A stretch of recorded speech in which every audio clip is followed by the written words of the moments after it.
kita tetap dalam lindungan Allah Subhanahu wa Ta'ala.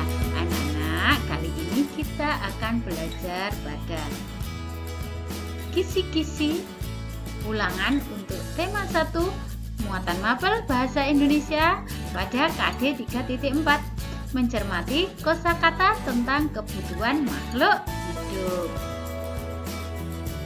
Nomor 1, disajikan kalimat siswa menyebutkan salah satu alat pernapasan makhluk hidup. Salah satu ciri makhluk hidup nomor 1 kan bernafas. Nah, makhluk hidup kalau bernafas pasti punya alat pernapasan. Apa saja alatnya? Yang pertama paru-paru. Paru-paru biasa di paru-paru itu ada pada manusia, hewan yang ada di darat. Yang kedua, insang. Insang itu ada pada hewan yang hidup di air. Yang ketiga, alat pernapasan yang ketiga adalah kulit. Seperti pada cacing itu pakai kulit. Yang keempat itu ada trakea. Trakea itu biasanya serangga ya.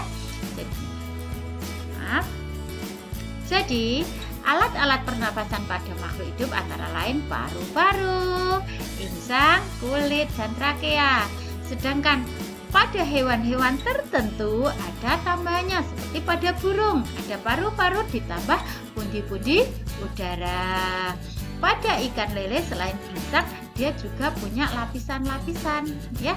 Di situ itu hanya sebagai tambahan ya. Kita lanjutkan yang nomor 2. Melalui teks bacaan pertumbuhan ayam, siswa mampu menemukan contoh hewan lain yang memiliki ciri-ciri yang sama seperti ayam. Nah, hewan apa yang sama seperti ayam?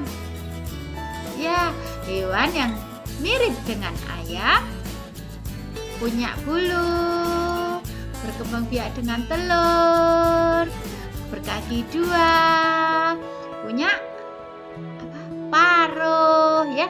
Hewan apa yang mirip itu? Pasti kalian sudah tahu. Yang nomor 3, disajikan gambar daur hidup nyamuk. Siswa menuliskan fase paling berbahaya. Fase itu ini, fase macam-macam fase ada. Fase telur, kemudian menjadi jentik, kemudian menjadi pupa. Setelah pupa menjadi imago atau nyamuk dewasa. Ini namanya fase ya. Setiap kotak ini, setiap masa ini namanya fase. Nah, fase, berbagai fase pada nyamuk ini mana yang paling berbahaya? Yaitu yang bisa menyebarkan penyakit. Pada saat apa? Apakah pada saat telur nyamuk bisa menyebarkan penyakit? Tidak. Jadi fase yang paling berbahaya yaitu ini ya.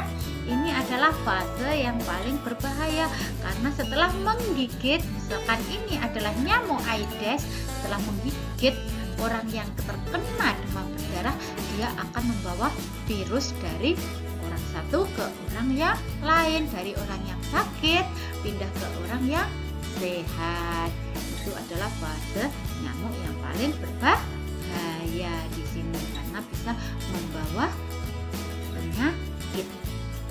Sekarang nomor 4, siswa menyebutkan ciri-ciri makhluk hidup. Ayo, masih ingat cirinya? Yang pertama bernafas ya. Nomor 2 makan. Yang nomor 3 bergerak, tumbuh, berkembang biak, menerima rangsang. Kalau disentuh seperti putri malu, langsung tidur ya. Putri malu langsung tidur. Ini sudah pernah dibahas, boleh cari YouTube-nya kemarin. Kalau tidak ya ini ciri-cirinya ya. Bernafas, makan, bergerak, tumbuh, berkembang biak, dan menerima rangsang. Selanjutnya nomor 5, disajikan kalimat siswa menyebutkan cara perkembangbiakan makhluk hidup. Cara perkembangbiakan bukan tumbuh ya, berkembang biak itu semakin banyak ya. Caranya semakin memperbanyaknya melahirkan seperti manusia dan hewan ya, hewan yang menyusui, biasanya melahirkan ya. Yang kedua, bertelur ya. Untuk membedakan melahirkan dan bertelur, kalau dulu waktu di TK ditunjukkan dengan telinganya ya, hampir betul tapi tidak semuanya ya. Yang bertelinga lebar biasanya bukan pasti ya, biasanya melahirkan, sedang yang telinganya kecil biasanya bertelur, itu biasanya ya. Selain melahirkan dan bertelur, ada bertelur melahirkan, dan ini ular ya, contohnya ular ya. Nah, ini untuk tanaman. Kalau yang A, B, C ini untuk perkembangbiakan hewan, kalau yang D dan E ini adalah perkembangbiakan pada tanaman ya. Jadi menyebutkan cara perkembangbiakan makhluk hidup, ada melahirkan, bertelur melahirkan dari biji maupun dari bagian tanaman, daunnya atau akarnya ya, atau batangnya. Ini semuanya alami maupun buatan. Nomor 6, disajikan kalimat siswa menyebutkan daur hidup pada tanaman. Loh, tanaman juga punya daur hidup, maaf.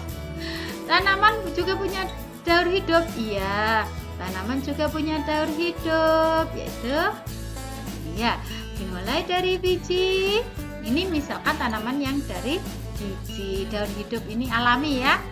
Ini yang alami, daur hidup yang alami. Dari biji kecambah tanaman kecil menjadi tanaman dewasa yang alami, bukan dibantu oleh manusia, yaitu biji kecambah tanaman kecil, tanaman dewasa. Nah, kalau ini dari bagian tanaman, bedanya hanya di biji. Kalau sudah menjadi tanaman kecil, tanaman remaja, tanaman dewasa, itu kalau dari bagian tanaman. Oke, terima kasih anak-anak untuk kegiatan hari ini. Mudah-mudahan kalian bisa belajar dengan rajin dan bisa konsentrasi. Jangan lupa tetap jaga kesehatan.